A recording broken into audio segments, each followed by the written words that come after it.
Hello. Our topic is all about joint probability distribution. Now, what is joint probability distribution? The joint probability distribution of two discrete random variables x and y is a function whose domain is a set of ordered pairs xy, where x and y are possible values for x and y, respectively, and whose range is the set of probability values corresponding to the ordered pairs in its domain. This is denoted by pxy, xor y, and is defined as pxy, xor y is equal to p, x is equal to x, and y is equal to y. For example, you have f of xy is equal to kxy, x from 0 to 1, and y from 0 to 1, and 0 elsewhere. First step, solve for the value of k. K times the integral from 0 to 1 of y times the integral of x, which is x squared over 2 from 0 to 1 dy is equal to 1. Then k over 2 times the integral from 0 to 1 of y times the value of x squared over 2 from 0 to 1, which is 1, times dy is equal to 1. Then k over 2 times the integral of y, which is y squared over 2 from 0 to 1, then it is equal to k over 4 is equal to 1. Then the value of k is equal to 4. Second step, solve f of xy using the probability p when x is from 0 to 1/2, y from 1/4 to 1/2. Second step, using the probability p where x is from 0 to 1/2 and y from 1/4 to 1/2. The integral from 1/4 to 1/2 times the integral of 0 to 1/2 of 4xy dx dy. It is equal to the integral from 1/4 to 1/2 times 2x squared y from 0 to 1/2. Then it is equal to 1/4 y squared from 1/4 to 1/2. Then the final answer is 3 over 64.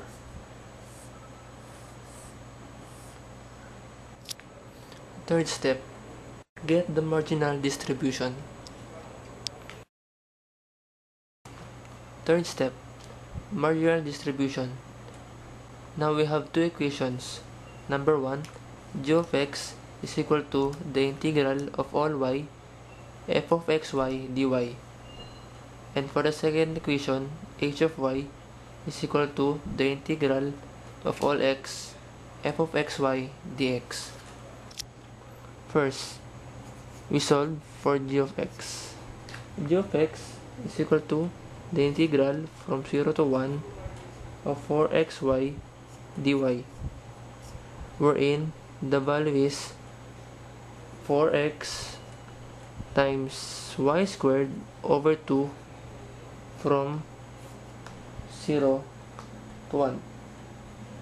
Then the answer is 2x from x values 0 to 1.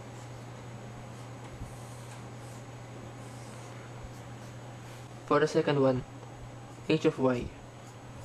H of y is equal to the integral from 0 to 1 of 4xy dx, wherein the value is 4y times x squared over 2 from 0 to 1. wherein then the value is 2y, wherein y is from 0 to 1.